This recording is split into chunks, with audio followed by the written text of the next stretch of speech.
In late October 2003, Western Washington experienced record rainfall, causing the Skagit River to leave its banks in the upper valley and flood communities along the way from Newhalem to Burlington. An unusually dry summer may have saved the day for downriver communities. The drought allowed for an extraordinary amount of storage behind the dams on the upper Skagit and Baker rivers. Thanks to a coordinated effort between the U.S. Army Corps of Engineers, Seattle City Light, Puget Sound Energy, and Skagit County, a significant amount of damage was avoided by strategically managing the storage and outflow at the dams. Without these drought conditions in the summer of 2003, and with dam storage at regular levels, the gauge at Concrete could have exceeded its peak of record by as much as an additional 8 feet.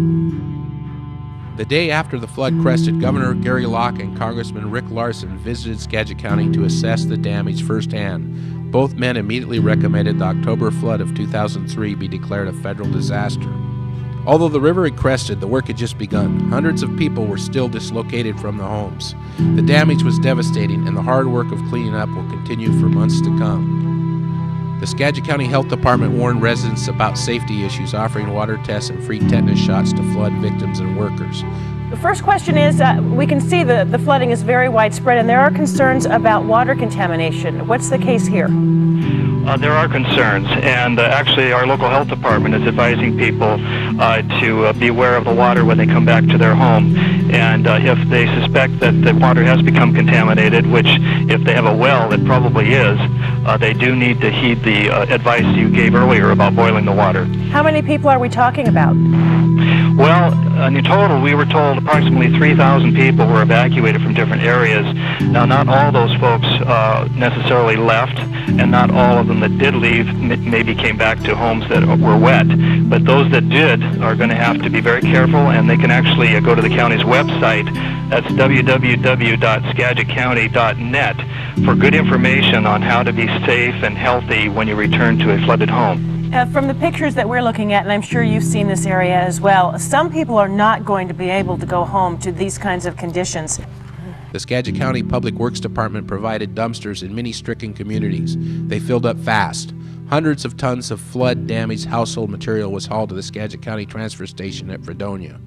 Garbage vouchers were issued by the Red Cross. Dumpsters were provided as Skagit County went into Operation Cleanup. Residents in Cape Horn, Shangri-La, and Hamilton were asked to leave their damaged flood items on the road, and Skagit County would pick it up. They picked it up by the ton. Hundreds of appliances, rolls of wet carpet, sheetrock, soaking wet and muddy household items were loaded up and hauled away. Hundreds of area volunteers from Skagit County churches and other organizations mobilized to help in the cleanup. The damage was substantial. Preliminary reports of damage topped $11 million. With predictions much, much higher. 20 single-family homes were destroyed. 14 mobile homes were destroyed. 88 single-family residences had major damage. 27 mobile homes had major damage.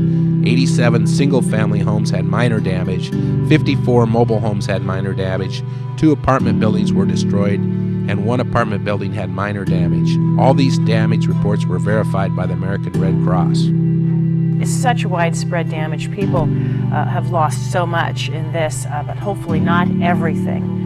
But it looks like it's going to take some time still for that water to get back. Boy, the river giveth in those agricultural areas, and in this case it taketh away, and rather dramatically so. On Thursday, November 6th, President George W. Bush declared the 2003 Skagit River October flood a federal disaster.